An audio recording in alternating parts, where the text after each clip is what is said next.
Hey everyone, Tadas here from mypokercoaching.com, and today I have the pleasure of talking with one of the game's greatest, a player, businessman, and father who had huge success in all of his venture. So I'm really happy to welcome Phil Galfond to this channel and talk about learning poker strategy, live and online tendencies, and even skills that we all can transition from poker to everyday life. So let's jump straight into it. Hey Phil, so it's a pleasure to have you here, and thanks for agreeing to do this interview. Yeah, it's my pleasure as well. It'll be fun. Yeah, I would love to go with you over developing as a poker player, I guess. And first, and the most obvious question: have you ever wanted to quit poker altogether? Interesting. I've never wanted to quit altogether. I've taken essentially years off from playing seriously at times, but it was never on purpose. The first time, just the business required too much of my attention. It kind of just happened. I haven't been playing much in the past year because I don't have much to play, but I've never considered quitting. I love the game. What do you mean you don't have much to play? You just don't get anyone to play with, right? Well, for heads up, yeah, that's the problem is, I played a series of heads up PLO challenges. There are very few people left who would play me there. I think there are a few, but none of them would play me here. None of them are here in the U.S. market, like in Nevada or New Jersey, where I could play on a legal U.S. site. Right. And I'm not really up for a 4 month trip out of the country now that I mean my son's in school and it's just like too hard. And so it's hard to find heads up action here. I was even hoping to find like a no limit match here so I could learn no limit again after I don't know 15 years of not playing it really, but I didn't find much there. And then there's not much else. Like there's not a lot of online action here. There are tournaments. There's a lot of tournament action, but I'm not a tournament player. I've never been a tournament player, and so I need to be kind of learning from scratch. And to compete, like like the exciting tournaments for me would be the high rollers, and those guys are so good that I'm not even convinced I would get to their level. And if I could, it would be a very long time. Yeah, I mean, it makes sense for you not being much having a lot of interest to compete in 1K games, right? But like, is Yeah, it really been 15 years since you played Hold'em? Like, that sounds insane. yeah. It was 2000. Let me think.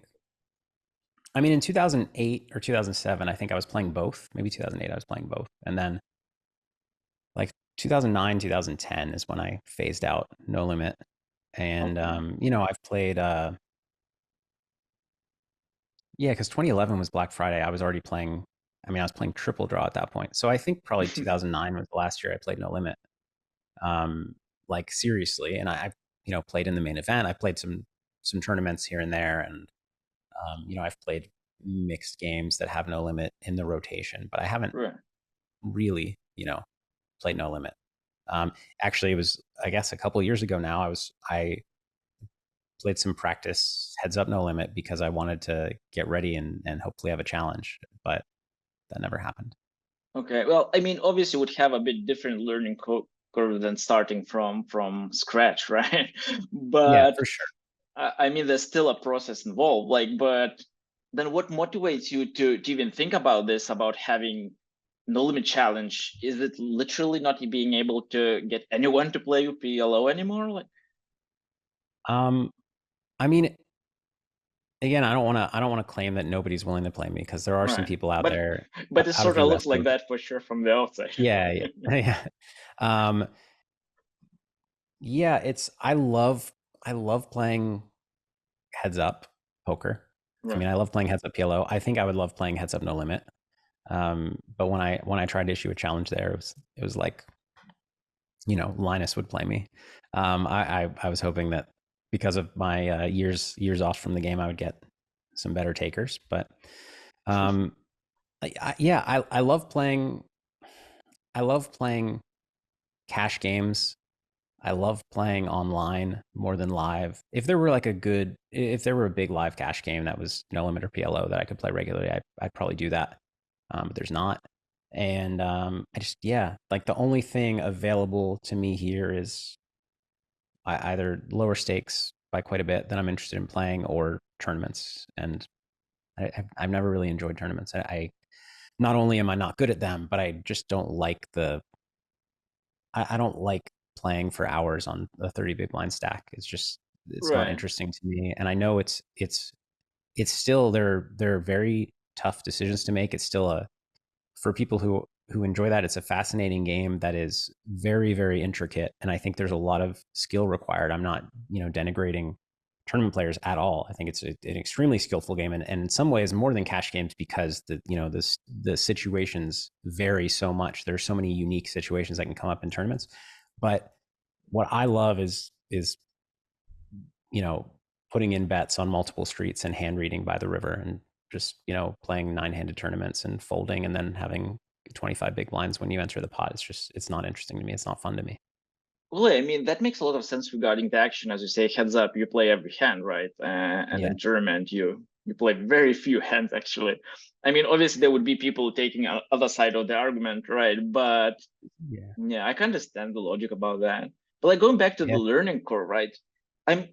Since you've been there for like forever in the industry, I really want to take this chance and ask you how like this studying changed from when you started, or when you even started running once a decade ago. Like, how does that look back then? Like, what you guys were doing?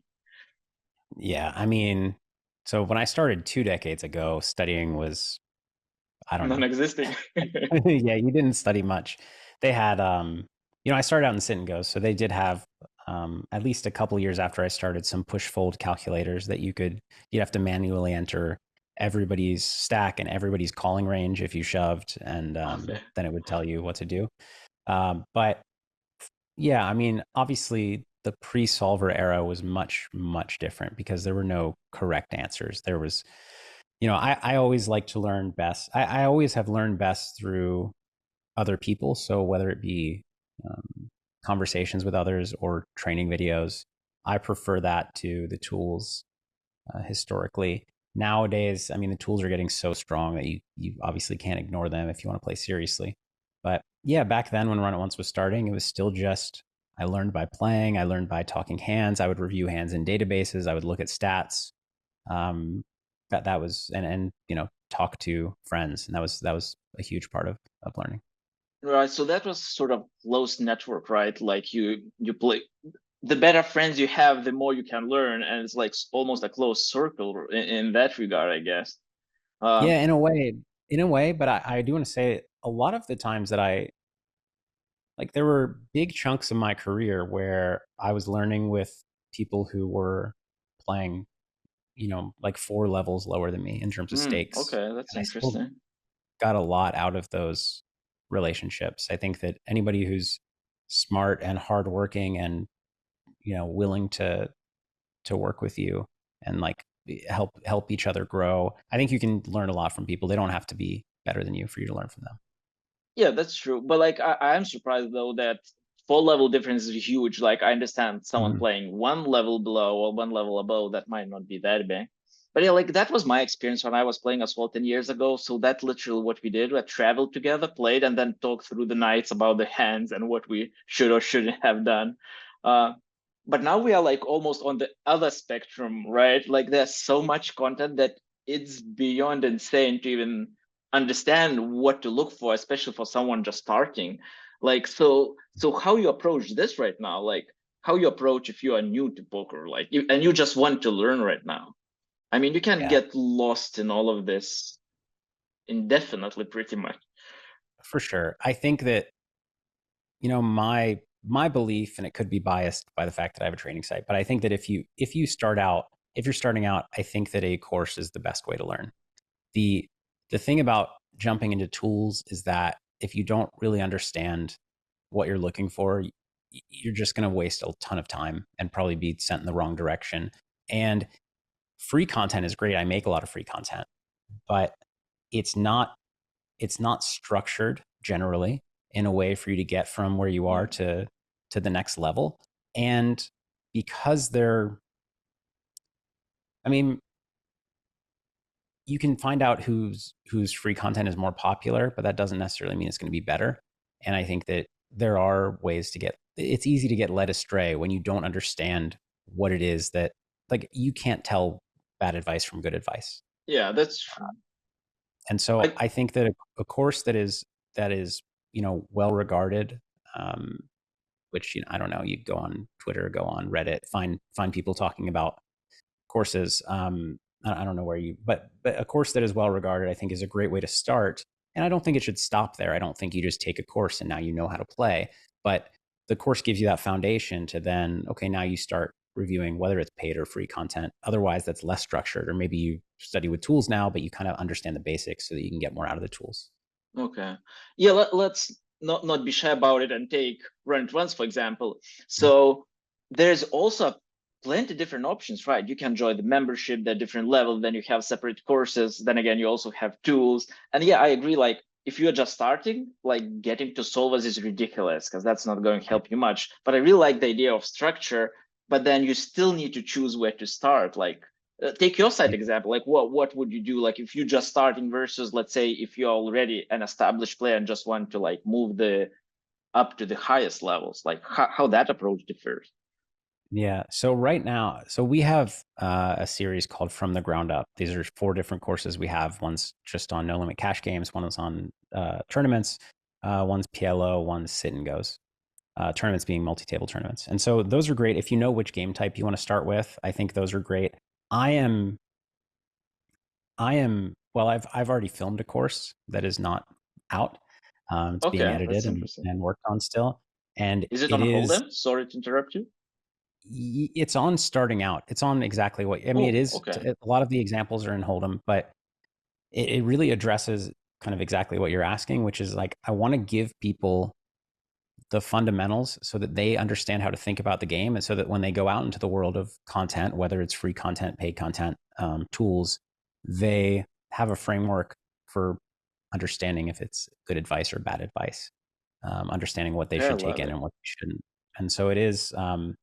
In a lot of ways it's similar to like a from the ground up basics course, but it's more it's less specific, meaning it's not about, these are the hands to raise from the cutoff and this is the sizing to use Right, on not the the flop. strategy part Yeah, it's of not about this. strategy. It's more about concepts, and it does include some theory, which you would kind of think is advanced for beginners, and it is advanced. I'm very curious to see how people uh, enjoy it, but I just think that if I can succeed in getting beginners to understand the basics of game theory, the concepts, they don't need to be doing math, but just understand the concepts, then they're going to be in such a better place to take in information from everywhere else.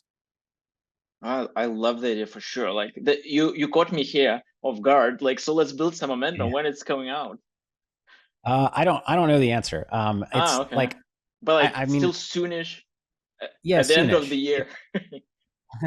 No, it will be. I mean, I'm hoping it's in a month, but that might be ambitious. There are a lot of Okay. videos to edit, and and then probably I'll want to re-record some things, and I'm sure that I'll add to it once I get some feedback. But yeah, it's just like I recorded it a couple months ago now, but But it, because I honestly I think I learned something. I filmed it in a similar way to filming my YouTube videos, so kind of just like me, high resolution camera.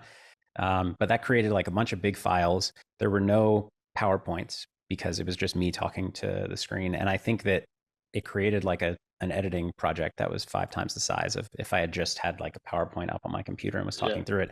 And I think, yeah, it's going to be high production value, but I'm not sure how much that adds. I think probably I would have been better served to do it in a more well, how you'd see a lot of courses now that have PowerPoint and somebody's just Yeah, but talking that's about on it. your side. For the player, it's not bad because you guys going to add all this notes Yeah. and everything on the screen. So yeah, Right. just from your side might not Yeah. be like the best option. But yeah, I'm kind of excited to see this. I guess that's sort of a gap that is missing for actually show people how to learn and what how to understand the game rather than what to free bet from cutoff versus middle position open or anything like that.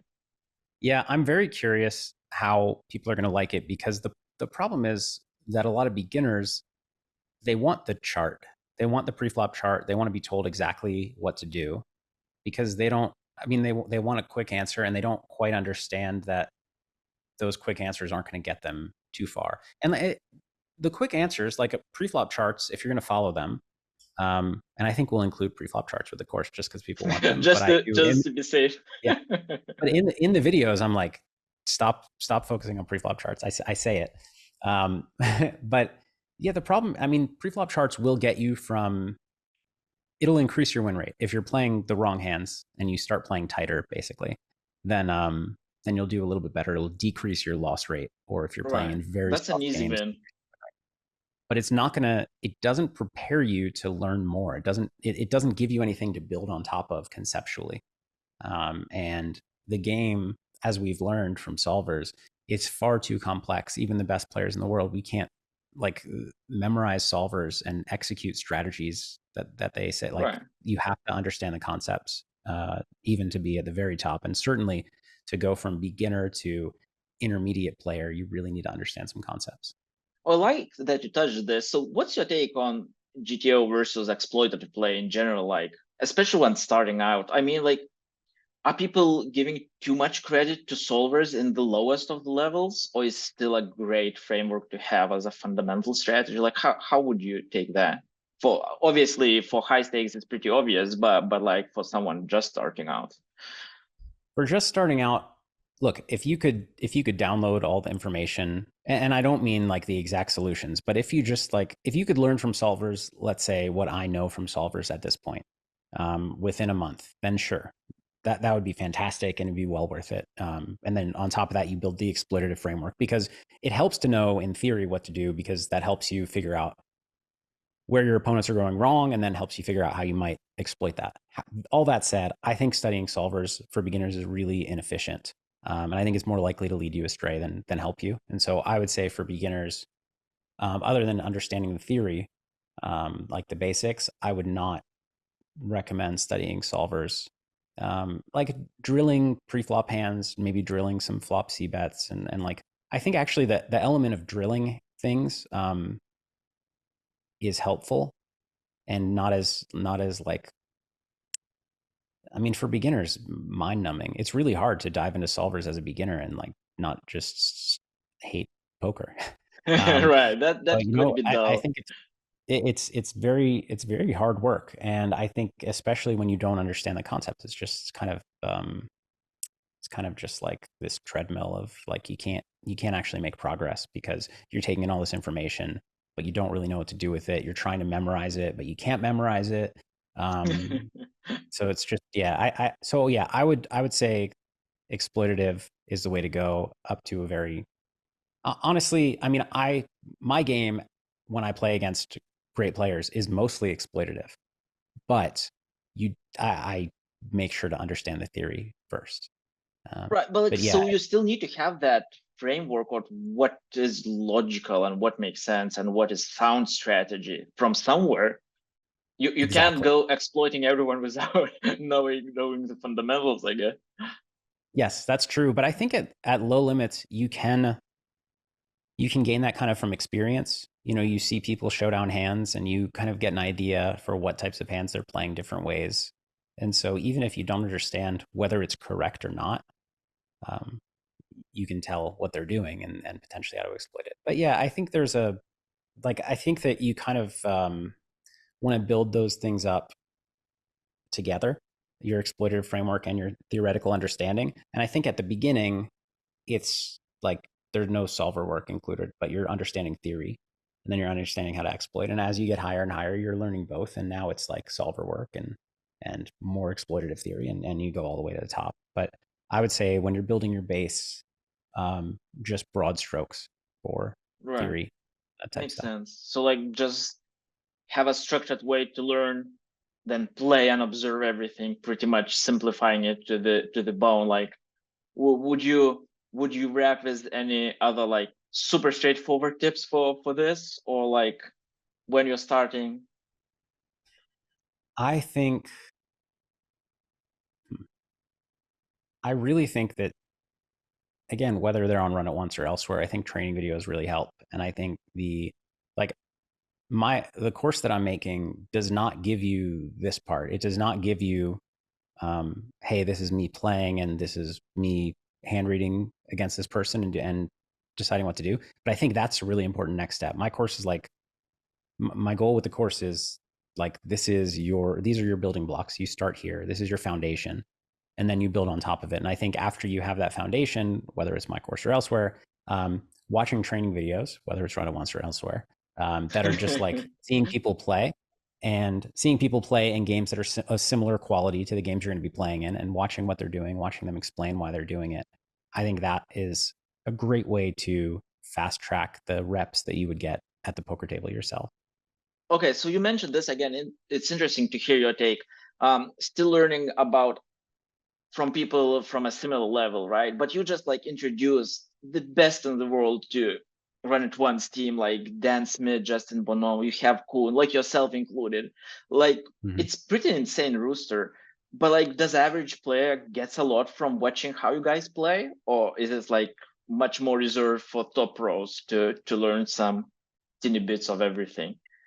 So our elite program is now $200 a month, and it has all of those players you mentioned and more. It's got And really, quite really, more. yeah, and they're teaching, they're generally teaching at an expert level. They're teaching players mostly who already know how to play well. And so for a beginner, I don't think it's worthwhile to sign up for elite until you really understand what's going on. But I guess people just want to see like top pros play, right? Like You there want to do is it for such. entertainment. Look, if you have the money and you want to watch for entertainment, and look, a great coach, even if they're teaching the experts, will explain some things in ways that are easier to understand. You know, an expert coach who's an expert player should be able to make a beginner video if they want to. But the challenge is with a lot of our coaches in the elite program specifically, they're not trying to make beginner content. They're trying to make content for players who are reasonably good to very good, because that's the kind of demo that product is for. Yeah, I But guess that makes sense.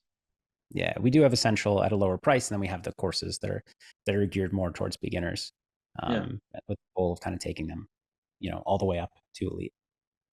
right. So I guess that's pretty clear path. I just want to mention also, like when you refer to your course, I really love like non-strategic. Like I do think if I would have to rate all the courses that I have seen, and I have seen plenty though, I think Mhm. the one from Elliot Rowe that you have, A Game Masterclass, was like the most valuable for me at that point. Well, obviously I was not starting out at that second, but man, I was just surprised how much you can take from learning these soft skills per se. I don't know how even to name it.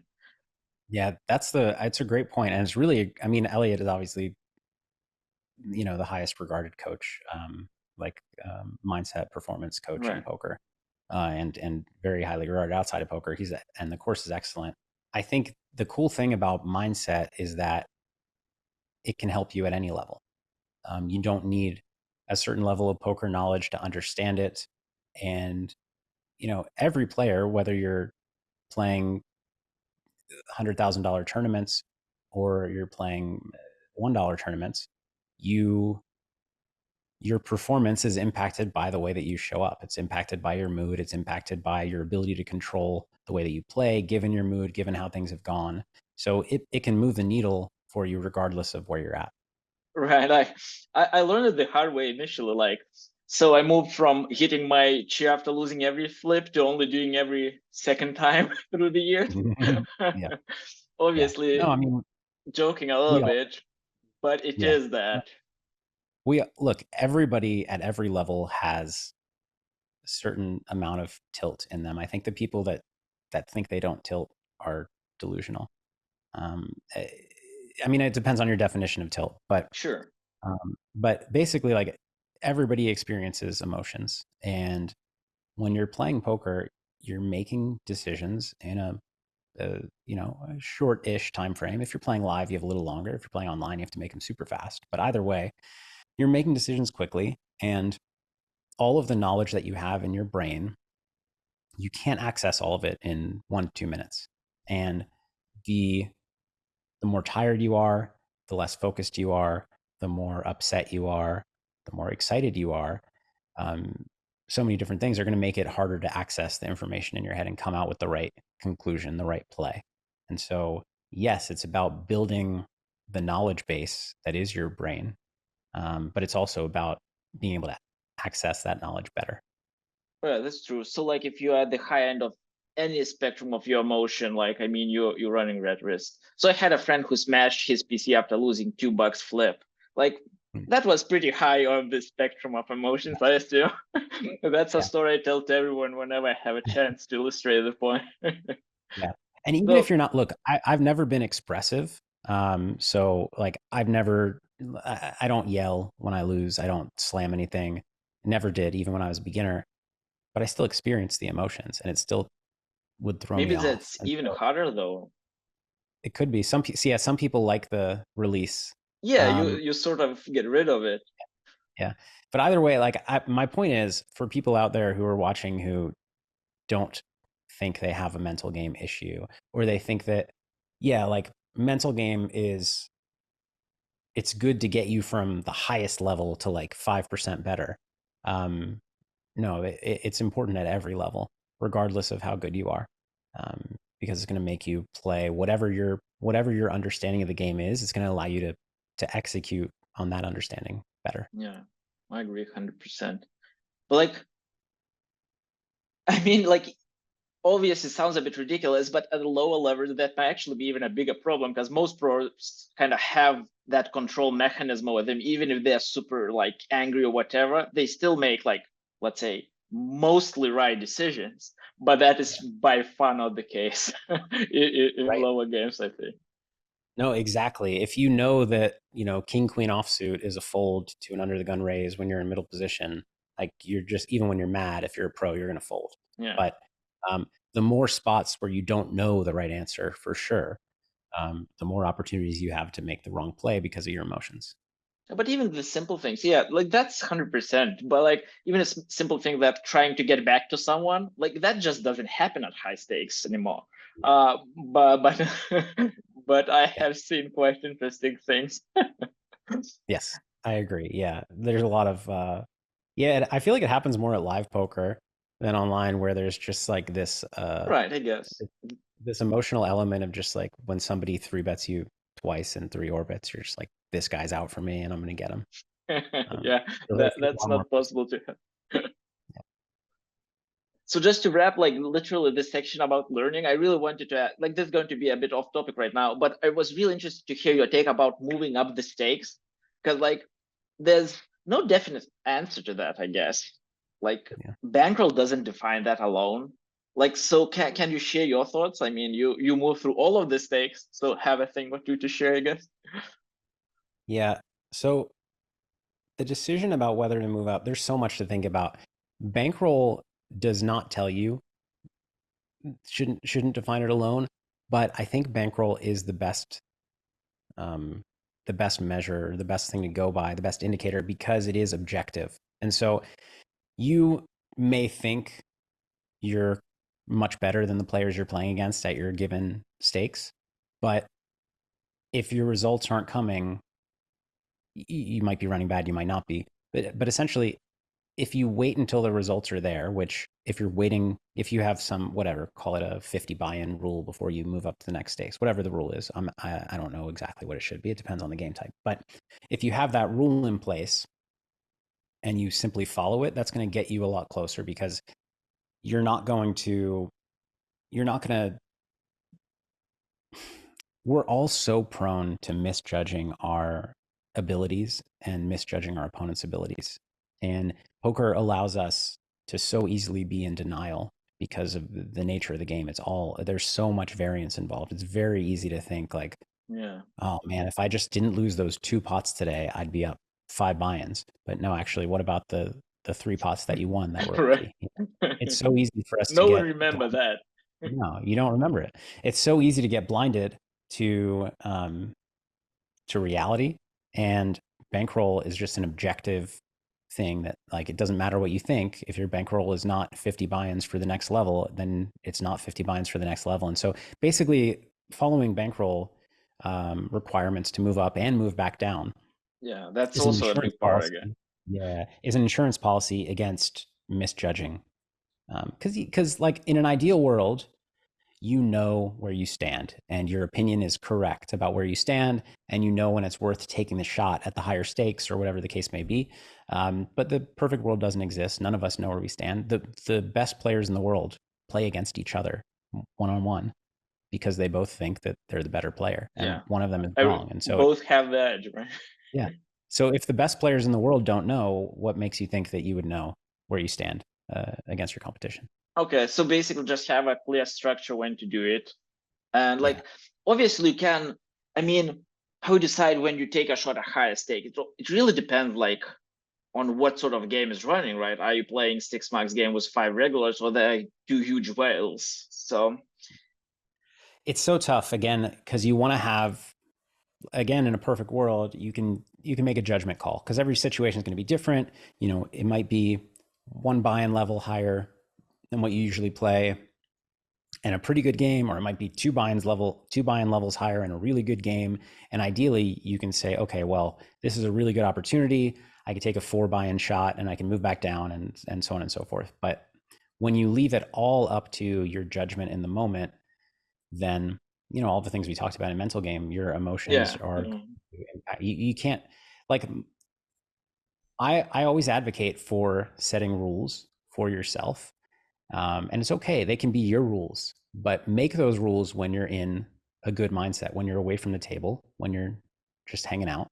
um, that's the version of you that you can trust. The version of you that's playing, like, I just like to pretend that I can't trust that person, because when you're playing, when you're in, on, like you've played for 4 hours, or you've played for 10 hours, you're tired, you're frustrated, whatever the case may be, you can't make your best decisions. And so I think it's just better to make the assumption that you can't trust yourself in those moments. So make as many of those decisions as you can when you're in the state that you can trust yourself.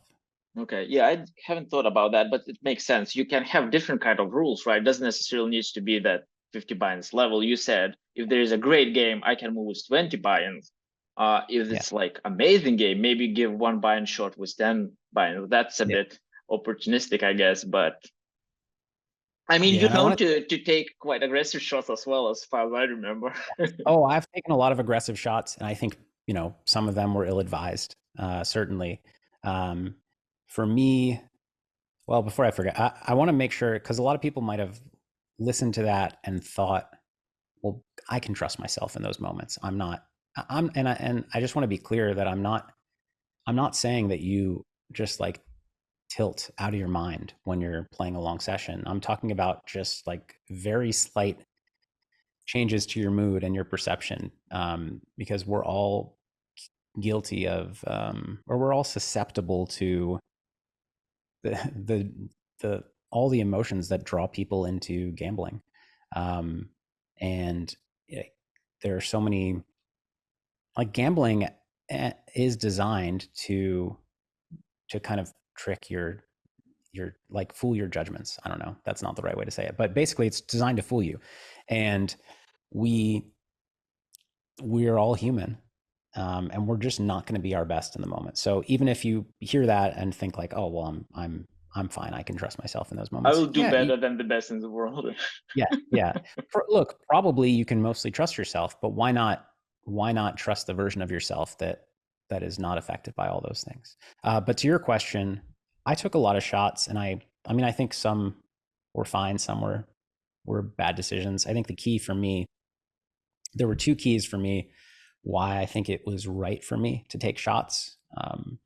The first and most important key is that I could always move back down. I wouldn't chase my losses. So I took the shot. It didn't work out. I would just move back down, and I wouldn't be demoralized. I would just actually be more motivated to build back up. Okay, And so that's that got that's back to mental yeah, part of the game we talked, right? yeah. And then that also leads into my second point for me, which was I was so like, all I wanted when I started playing poker, it wasn't really to make money. It was, I want to play. I want to play against the best. I want to play in the biggest games against the best. And so the whole thing for me at the beginning, it was kind of like a video game where I just wanted to get to the next level and the next level and the next level. And I was so driven by that and motivated by that, that if I allowed myself that reward of like, look, you're going to grind all month, make 40 buy-ins, I don't know, whatever. And then you can take like a 3 buy-in shot at 5 stakes higher. Like that got me super excited. And I would work Okay. so hard for it because I just loved it. And I loved having that opportunity. And yes, it's like an ill-advised gamble at that point, but it made me so motivated to work. And then when it didn't work out, I dropped back down, still so motivated to build back up. And so for me, it worked well with my level of motivation. But everybody's different. But I have heard this like from a lot of really high level players that this is the motivation and the drive that people have is to be the best, to play, like not just play the best, to be the best is even better, right? Yeah. So I mean that helps you put some control to it, I guess, as well. If you have the actual motivation and passion to and drive to play it out, and then when you lose, oh man, then I just want to try again and grind it up. Yeah. But if you Yeah. want to add $500 to your bankroll, then it's a different thing. Exactly. Yeah. If your motivation is purely financial, which there's nothing wrong with that, by Of the way, course. you're just playing to make money. But if your motivation is purely financial, I would guess that the shot taking, yeah, I would guess it's not the right mindset for shot taking to come Yeah, from. I agree. Well, it's also different, I guess, to live and online games. We can touch that. You said you prefer online games significantly more than live. Like, I think for me that's the opposite way, pretty much. But like, how do you see the future of online poker in general? Like, people are getting insanely good and better by the day. They're like solvers available to anyone in the super easy interface. Like, how's that Yeah. going to like? How's it going to look in like a year, 5, 10 years? Like, Yeah, it's a great question. So I have two kind of opposing points to make. One that's in favor of longevity of online poker is like I've played against or know a lot of the best players in the world right now, and they all make a lot of mistakes still. So I okay. think everybody is beatable if you get good enough. I think everybody's beatable. I think that people would be surprised by how many mistakes the best players in the world make, um, like regularly.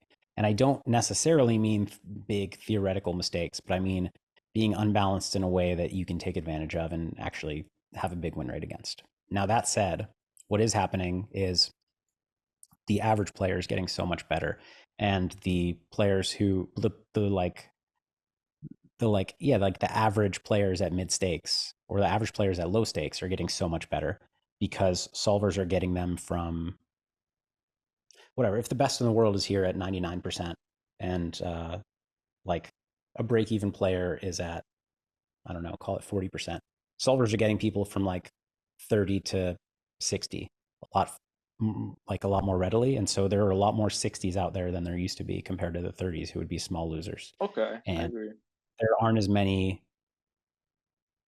well, I don't know. In certain markets, there aren't as many new players coming in that are weaker. Like there aren't as many recreational players, there aren't as many losing players coming in. And so just naturally what happens there But is, so that's the problem, the way I yeah, see. it's a Like huge one, problem. yeah.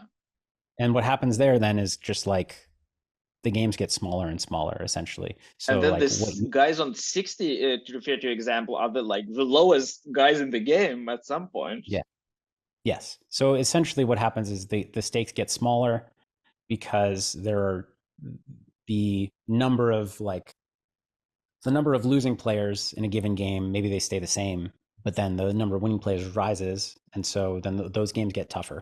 And so being to win in those games, you have to beat the 60s. You have to beat the 60s. So then you have to, if you can't beat the 60s, you move down and you try to beat the 60s at the next level down, or you have to at least be on par with them.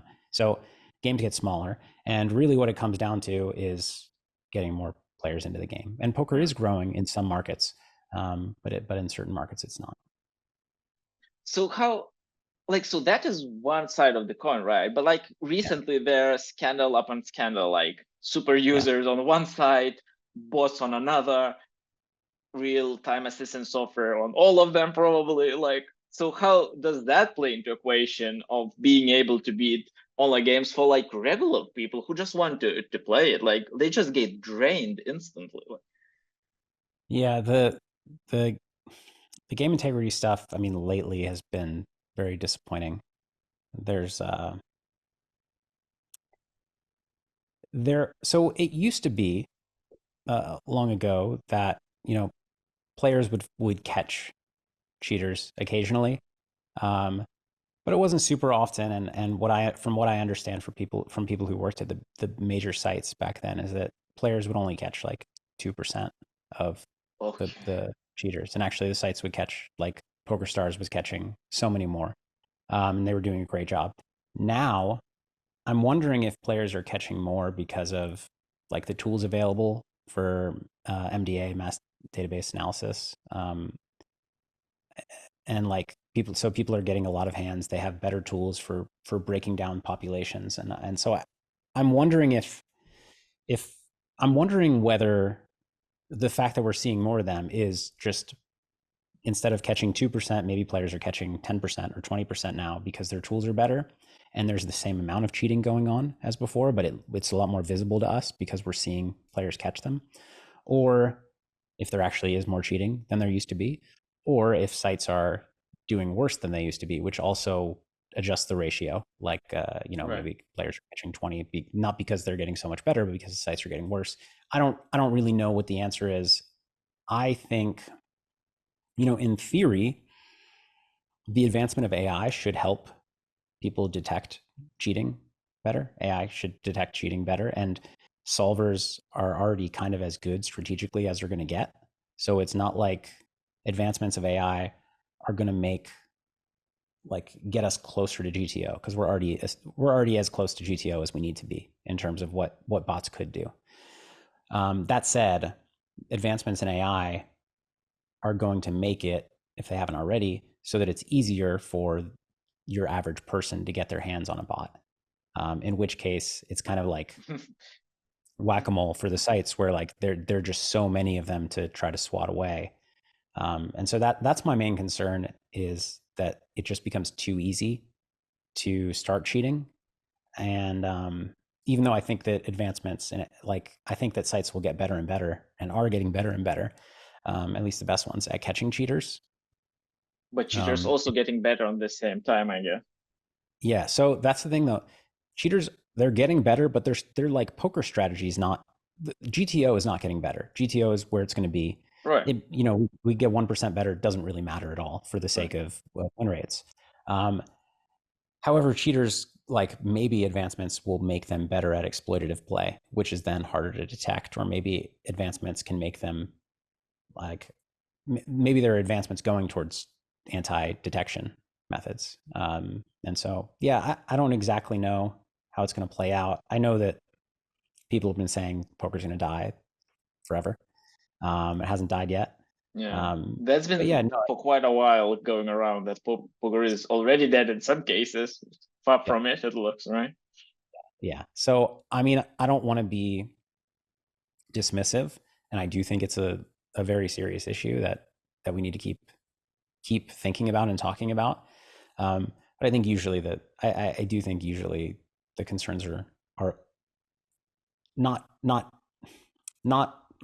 what's the word I'm looking for? It's that they're not ridiculous concerns. They're legitimate concerns, but they are overblown. Or they tend to be overblown. And one last thing, I think that one of the most important things that could happen for the safety of online poker, and this is particularly true in regulated markets like the US, is that if there were legal recourse, when cheaters were caught, it was treated like fraud, and you could go to jail, or it was treated like, grand larceny. If you cheat people out of 500K, like, you should be able to go to jail for that. But so far, there's been no precedent for that. It hasn't happened. And if there was that deterrent, that we were actually sending people to jail for cheating in online poker, um, I think Oh, I like I think that. Makes a lot of sense. But yeah, I agree on you that there is significantly smaller risk in regulated markets, probably, where like the main players are taking the vast market share. So hopefully, well, not hopefully, we are definitely moving to that side, I guess. The not very speedy way, but not fast. No, it's interesting to me. I thought that we would be much further along in the U.S. regulated market specifically than we are now in terms of number of states added. I do think there will be I'm very curious if 10 years from now, I could see it going. I mean, it doesn't have to go to one of these ends, but I feel like eventually it's going to go to one side or the other, where it's either regulation has done well enough that it's regulated in most areas and the regulations are reasonable and regulated sites have the majority of the market share. Or if they haven't, I think we might see that unregulated just dominates regulated massively because the the regulation hasn't spread enough. There's not enough liquidity. And you have to keep in mind, unregulated sites they're not paying the level of taxes that regulated sites are. They do not have the restrictions on innovation that regulated sites do. And so they get to pass on those savings to players if they want to. And Right. they get to create games faster. They get to do new things faster. And so it's really tough to compete for the regulated sites. The thing that the regulated sites have going for them is they can advertise on TV and they can, take PayPal or whatever the case, like regular payment methods. Um, but if if unregulated or sorry, if regulators continue to go really slowly and continue to shut markets out, I'm looking out of the U.S. now at other countries that have either banned online poker or made it really difficult to operate an online poker site there, or have ring fenced their market so that they can't share liquidity with the rest of the world. Um, if that keeps happening and the regulations are very limited or limiting in terms of what they can do, I do think that an unregulated site, or rather unregulated sites in general, could take over in a much bigger way than we're seeing now. Okay, let's hope that not happens though. I would be very much up for regulation and having a normal market for someone who actually love poker or don't want to think about what tools others are using, or what additional risk that brings. So Yeah, yeah. I would love for where I thought U.S. poker was on a great path. Like a few years ago, I thought that by now we would have 3 times as many states or close to it. Oh, three Regular, times, that's ambitious. yeah, yeah, and we would be on the path to more, but it's happening very slowly. There's not enough, but for whatever reason, there's not enough incentive for them to get You moving don't on it. think that anymore, that we get I there? mean, I think we'll get there. Well, I guess I don't know. I think we'll get there eventually. We'll certainly have more states than we have now, and I think they'll be sharing liquidity. However, it's happening so slowly. I don't know. I don't Well, know nothing why is it's happening happening. recently, right? Yeah, yeah. It's I mean, going apart so from you launching your site soon, probably, right? yeah, yeah. And so I think that like the funny thing is, so the best thing for online poker would be, I think, regulation and shared liquidity worldwide in a way that's probably not achievable. The next best thing for online poker players would be an unregulated site that was run really honorably, which because an unregulated site has nobody to answer to. So you'd have to kind of have like the benevolent dictator who is just being good because they want to. Um, and I don't think it's impossible, but it's obviously how will we know for sure that Yeah. that's what's happening? I mean, So yeah, it's risky, it's scary. would not bet my money on that happening either anytime soon. Yeah, I would take your stance of getting 3 times more states and sharing liquidity. Wow, that seems like a dream scenario for me, but we'll see how yeah, that goes.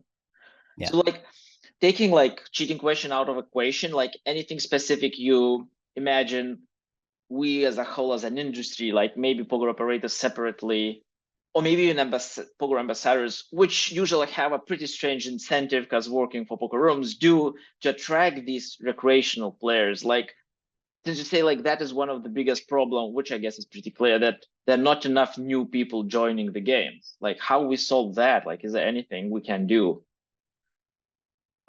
So I don't know for sure, but I do feel as though poker is finally growing again.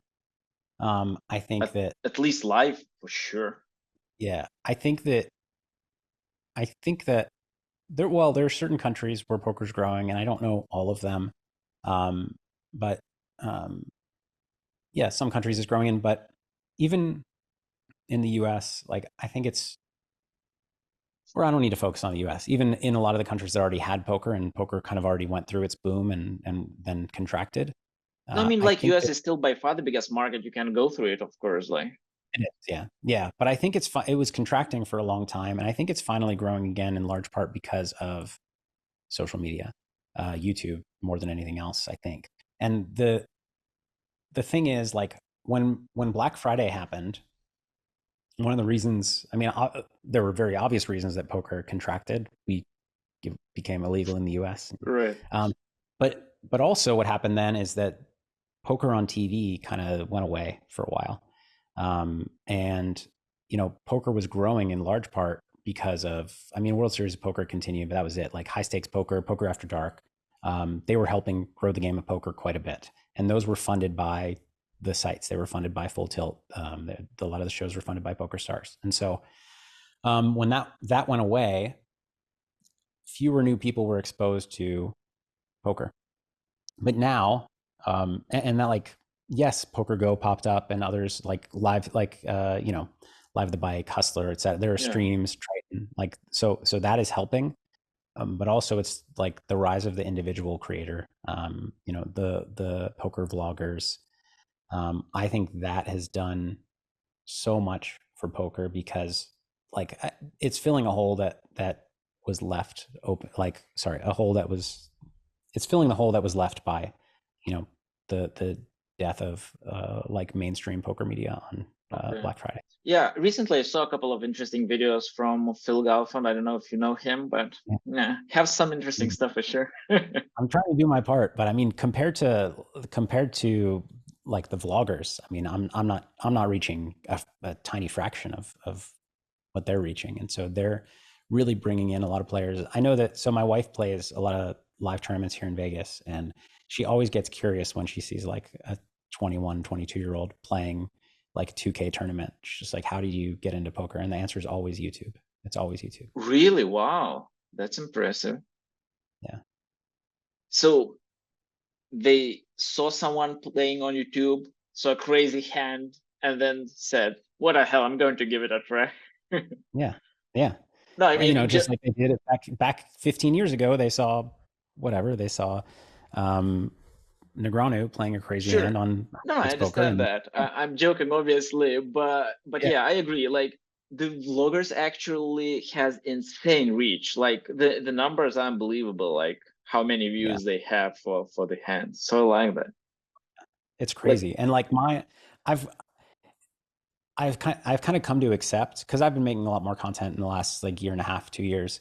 I've come to accept that my like my content's educational primarily, and I've come to accept that that's not it just can't have the reach um, of entertainment.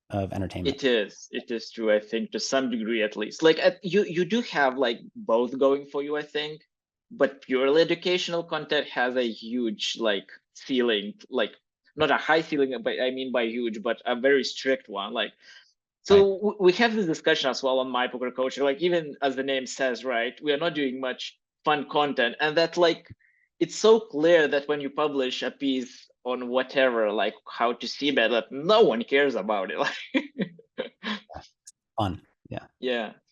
But what about like I really want to hear your opinion about other skills that you learn as a player, like even the thing I mentioned about smashing PC or hitting your chair for a couple of times, and then you somehow realize that you sort of need to concentrate on what you can actually control on other things. Like do you notice that these really help you in like in everyday life making decisions or just like accepting situations? Like literally, what is your take on what a player can use, learn from poker and take to be a better Yeah. person or I whatever mean, in real life?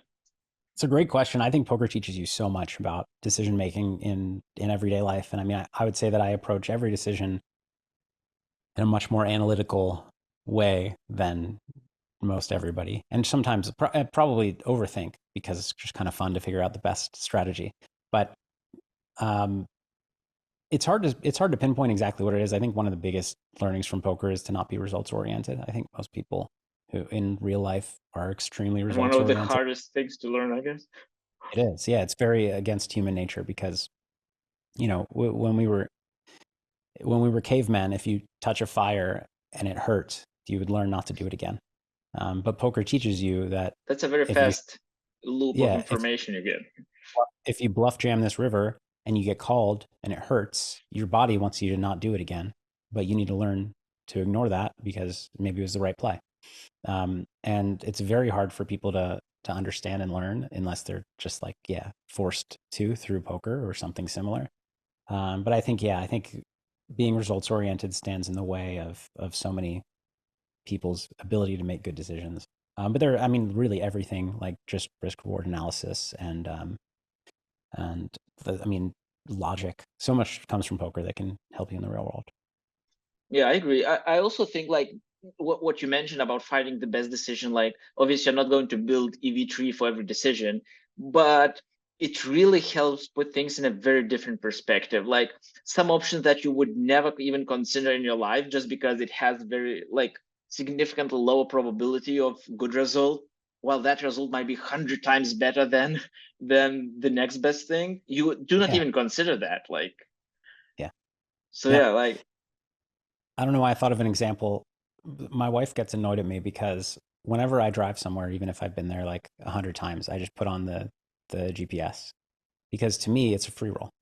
yeah. They're like, I don't need it. I don't need it, but it's not hurting. And I have it on mute, so it doesn't make any noise. And I just, if I look over the screen, I get reminded of where I am, and she thinks it's so pointless because I don't need it. But 1 out of 100 times, maybe I forget or I take a wrong turn, and I'm glad it's there. Well, there is an accident in front of you and you get routed a different way. Yeah, Yeah, as you exactly. say, free rolling is always nice. You should pretty much always take that option when you have a chance. Yeah, why not free roll? Yeah. Right. Like so I guess it's pretty much the same in business, right? Like has it helped you build the business, the fact that you was playing poker on such a high level? It's a good question. I think in some ways, yes. I think that poker teaches you like how to properly analyze risk. I think most people who enter the business world are a lot more like who enter just from the business world into business, get an MBA and then go into business. They're a lot more, they're overly cautious. Like, okay, no, prove to me that we're going to see a return on this investment. Otherwise, why would we do it if we can't prove, if we don't know that we're going to see a return? But as a poker player, you learn, no, you expect to see a return on average, which makes it a good investment. And then you find out. And I think that example is a little too extreme. Business people who don't come from poker often will understand that it's worth at least taking risks to find out if you have a good opportunity for reinvestment. But yeah, I think that's one of the key things. I will say, you know, poker players, good poker players are learn a lot and they get really good at decision making. I think they're across the board super smart. However, in any new field that you go into, there's a lot to learn. And um, I think we often fool ourselves when getting into, let's say, business or something else that um, just because we can spot mistakes that other people are making, um, it doesn't mean that we aren't making them too. It doesn't mean like you might be able to go into business and see that like a lot of dumb decisions that people are making. Be like, oh, I know better than all these people. And in some cases, you're going to be right that they're making bad decisions. In some cases, you're going to be wrong because of something you haven't learned yet. And in other cases, like you are going to be right that they're making bad decisions, but you're making many more because you just like Even worse. it's a whole new discipline. So like you might be right about these few things, but yeah, like anything, you wouldn't expect to jump into playing pot limit 7 card stud without studying and just expect, well, I know poker, and like that's very similar to like that's a lot more similar to no limit hold'em than running a business is. But you wouldn't jump into pot limit 7 card stud and expect to be great. So I think that a it's funny because people make this mistake coming into poker. They're like, well, I can learn the game, I understand the rules, so now like I can use my common sense. but then they are fish. And the same is true, I think, in business, where like it's very easy to fool yourself and think like, well, I mean, these are all like, this isn't physics. These are like, you charge money, you make a product. Like I understand all the concepts and I'm good at decision making from poker. So this should be easy. No, you need to study it just like you would entering a new game type, or just like you had to when you entered poker. Um, Being good at poker gives you a lot of the tools, and it's kind of it proves that you have what it takes, I think. But you need to respect that it's a new discipline and you need to learn it. Okay, it's like you're probably taking another side of the argument a little bit here, I think. Like for me, well, like, no, not maybe another side though. For me, it looks like there are many similar skills you can transition for poker to business. But yeah, as you say, if you think that's enough, then you're probably dead in the water already. But you're giving yourself a head start maybe to some degree. Yeah. And I think, look, when we started Run It Once training, we created, like, it happened at a time when there were a lot of training sites, but they were kind of on the decline after Black Friday, for a number of reasons. And we created a product that was much, much better. And we became number one very fast. And so we thought we were good at business. But the reality is, we just created a really good product in a market where a lot of the people who would be the highest paying customers would find out about us through 2+2 or whatever the case may be. And so you can have a successful business based on something, like we knew how to create a great product because we were poker players. We created the product that we wanted to consume. But that doesn't make you good at business. That makes you good at creating a product. And sometimes that's enough. But, I've had to learn many skills throughout the years, and I've had many failures, made many mistakes in the process. And I think, you know, yeah, I think my judgment has been better than it would have been if I wasn't a poker player. However, the reason that I didn't do better and that I haven't done better, I think, is because it's never been my full focus. Like I was always full-time poker player, pretty much. Okay, you do sound pretty humble knowing how big of a thing you have built, though, but I'll take your word for it. I mean, it's definitely not that you got lucky just with timing and put it together. Like, you sure did some things right there. But, Yes, we did some things right, very right. And, but yeah, made a lot of mistakes as well. And I think, I mean, it's part of it. Like, I make mistakes oh, every time I play poker. That's part of it as well. yeah, I like the statement. Like, if you would think that you would not make any mistakes, that's already ridiculous, right? Like, pretty hard to imagine a situation or spot or area in life where you would not make any mistake. Like, that's just not reality, I guess. Well Like, put. to put it in short, like, would you give any advice specifically for poker players thinking of starting something or doing like you sort of, I guess, answered this to some degree, but like if you want to share something else, like for me it's very interesting topic, so I want Yeah. to ask these couple extra questions, I guess. I think the biggest piece of advice I would give is, and this is something that I've only taken to heart in the last couple of years. So this is more do as I say, not as I do. But I think it's been the cause of a lot of my mistakes. The biggest piece of advice I would say is, like, take the same interest and passion that helped you get good at poker, and dive into learning new things in business. Um, it's very it's very tempting to just have an idea, especially if you're a poker player who's been successful, like I was. It's very tempting to have an idea and then just hire people who are experienced in business to execute it. Um, but the problem comes, in a lot of cases, like more hires than not went great, but some didn't. And it can be really damaging to the business when some don't go well. And that's going to happen more often if it's an area that A, you don't know much about, and or B, you don't oversee, you don't pay any attention to. So there can be a temptation to be like, okay, well, I'm going to get into business and I'm going to do this part, and then I'm going to outsource the rest. And, like, first of all, I don't know how to judge whether somebody's doing well at it or not. And second of all, I've never hired anybody before, so I'm not good at that. Okay. I think it's just a recipe for, um, it could go well, but it's very high risk. And so I would say start small in a way that allows you to kind of understand all elements of the business. So I think that like starting with a business that you can run yourself or with a team of like two other friends who you already know and trust, um, is a much better idea than having an idea and starting a business with 8 employees. Yeah, I love So that. Like, obviously, yeah, you still can't know do everything yourself, but like, even if you have those extra couple people that you can trust, and I do think like trust is probably like the most important part in this equation, right? Because then you can like do things significantly differently. yeah. Yeah, I that's a mean, great advice. Thanks. well, thank you. I think like you can, yes, you can hire if you hire, you outsource somebody to do customer service, and you can oversee what they're doing occasionally, and like you understand enough about your product that like you're going to know when somebody's giving bad customer service. But when you outsource marketing, you're not really going to know, unless you've started by doing some of the marketing yourself. Yeah, Like you you still need to can, have some understanding of the field. Yeah, that's for sure. Well, okay, you will make me rethink some of the things I do now.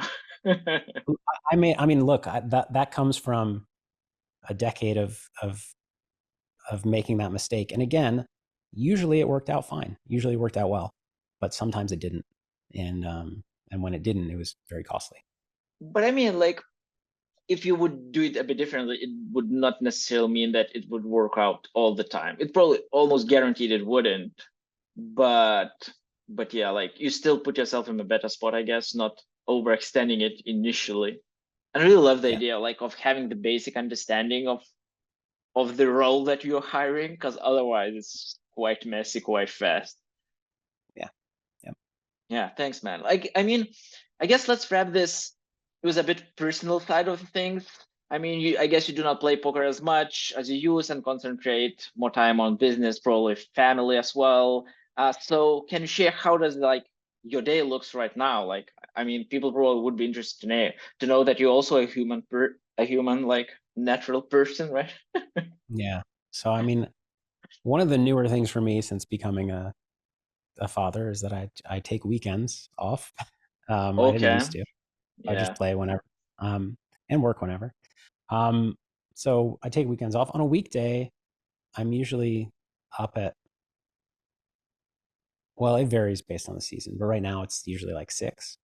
And I'll spend a little bit of time with my son in the morning, before, it depends on the day, but then heading into work, let's call it 7:15 in my office. And I am basically on calls or creating content or, uh, that's, I mean, I guess that, or like, yeah, I guess like making decisions on things, reviewing, um, like, I mean, the equivalent of emails. We have project management software, but, um, The most fun pretty much, part. yes, probably doing those things basically all day. And I'm done at 5. Um, hang out with the family. Okay, We, so standard 8 to 5 work, right? yeah, and we put our son to bed at 8ish and go to bed by 9 and do it again. Nice. Like Yeah. literally, yeah, copy paste of my day pretty much. Yeah. But by saying an office, do you work at home or do you actually go somewhere? It's a home office. Yeah, that's Okay. where I am How you like that? now. It is. It's more convenient. I've had to have like, I've probably frustrated my wife a little bit about it because I've been very, um, I guess, strict about being off limits, during most of that time, because it's like it's natural tendency, especially when you have a young kid, to be like, knock on the door, hey, help, I need you to watch him for a second. I got to go do this thing. And I've had to be like, look, when you interrupt me for 10 minutes, that costs me 1 hour, because it really does. It costs you 1 hour. Um, so if I'm going to, like there's some negotiating, like, okay, I'm going to take weekends. We're going to be able to take vacations, but during these times I need to be, and I'm not like, I got super strict and then I've relaxed a little bit. But I had to get super strict first. I felt like about it to kind of set a boundary. Because before that, it was really hard. It's really hard to be accessible and be interruptible during a day. Yeah, I agree. It really does hurt productivity. That's my take. Yeah, like I mean, I know that's very interesting discussion to people listening, but for me, it's super relevant. Like I do have a middle in the call. My daughter runs in and says, "Hey, I want that, I want that." Hmm. So that's funny though. And as you say, like it is not that it takes 2 minutes. It literally takes half an hour or like an hour, maybe not for me at least, but yeah, it is disturbing for sure in some cases. But it's fun. So I don't know. I'm not that strict though. I don't have a rule that Yeah, can be I think bothered, it. but something to consider. Because at one My, point I thought moving to an outside office for sure. yeah, I've thought about doing that too. I think it's what I would say is I think it's really important to at least have like a give yourself like 2 to 4 hours a day that are uninterrupted, and then you can be more relaxed with the rest. But I think Yeah, that I love that it. time is so valuable. So what is the most fun part of the job that you do, like for you personally at this point? Hmm. Um, it's a good question. So I recently did. I'm not doing it right now. I did some group coaching for the first time ever. It concluded about a month and a half ago, and some of those calls I really enjoyed. It was not poker strategy. It was more about kind of living your life as a poker player and really getting to know um, the people in the group and getting to kind of, I guess I really like, well, I like connecting with people and I also like problem solving. And so being able on calls to talk through some of their challenges, it was really fun for me. And rewarding. And so I guess that's the most fun that I've had lately. Okay, so communicating with people pretty much. Mhm. All Yeah. right, we And can I we mean, can jump on these calls more often if you want. It's not a problem. yeah, cool. Cool. Thank you. Yeah. I do. So I couldn't fill my whole day with it, but I do like those parts of the day. And then I like how productive I can be in the kind of like focused time where I'm not like I'll have parts of my day, especially now that I create so much content. So like writing a newsletter, I'll have I go to a different desktop, like not at the same computer, but I just switch desktops so that I have nothing on it except for the word like Google Docs. Oh, that's nice. That's And nice. so like I can't get a text, I can't get a message from my team, I can't be reached for a few I should hours. And write that this down. Well, I will rewatch the video, but wow, that's like sounds like an amazing tip because I do struggle with this a little bit as well. Like the attention is just gets lost very easily these days. it's huge. It really I think that I can get done in 2 hours what I would do in 5 or 6 hours when I do it just purely Yeah. focused because it's so hard to it's so hard to see how much attention you're leaking. And it starts to become obvious when I'm like in that desktop and I just have Google Docs and I'm typing. I'm like, oh, I want to go check something. Like you'll often want to like because it's hard to keep just doing the focus work. You'll want to go do things. And then when I don't have it there on the screen, I'm like, oh, let me go check my messages. Let me check Slack. But then it's not there. And I'm like, oh yeah, I can't do that. And like, so even it's not just messages popping up. It's just like ADD or like, it's starting to get frustrated. It's starting to get hard doing the same thing. And so I'm like, I want to check my email or I want to go, open Twitter. Um, so yeah, I highly recommend it. It's a pros. I used to leave my phone outside of the room to not being able physically reach it. Yeah. But at some point, I was standing up, going to take the phone and check something. It was so ridiculous. But Yeah. it also helped. I mean, you just need to build a habit. But I like the idea you mentioned about like literally different desktop, just loading a virtual machine or something, which just has like what you need to do. Yeah, Yeah. I love it. So let's end this, man. I'm not going to hold you much longer with a philosophical question, I guess. What Yeah. you Cool. No, go was that? oh, it's been a great conversation. Thanks, appreciate it. Like, obviously, a pleasure to chat with you. But I really want to ask you, like, I don't know, is it strange or not? But something that I sometimes think about, like, if you had an option like to go 5 or 10 years back, what would you say to yourself based on what you know now and what you do different?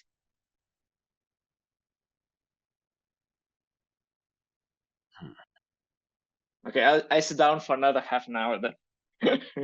Yeah, that's a tough one. So without getting too, I mean, without getting too specific, because I could maybe would point out like specific paths that I wish I, did something differently. I would give the advice that I already gave, which is like when you're for every new project that you want to do, learn how to do it yourself.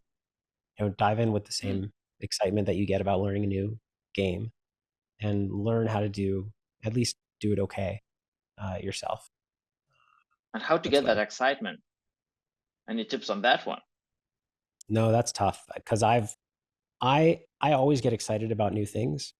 Um, However, then I lose excitement when it gets kind of monotonous, which you have Right. to, sorry. you have to, uh, you have to be excited at the start, and you have to keep working, even when it gets monotonous. So no, I don't have any great tips there. Okay. I mean, you just do it, right?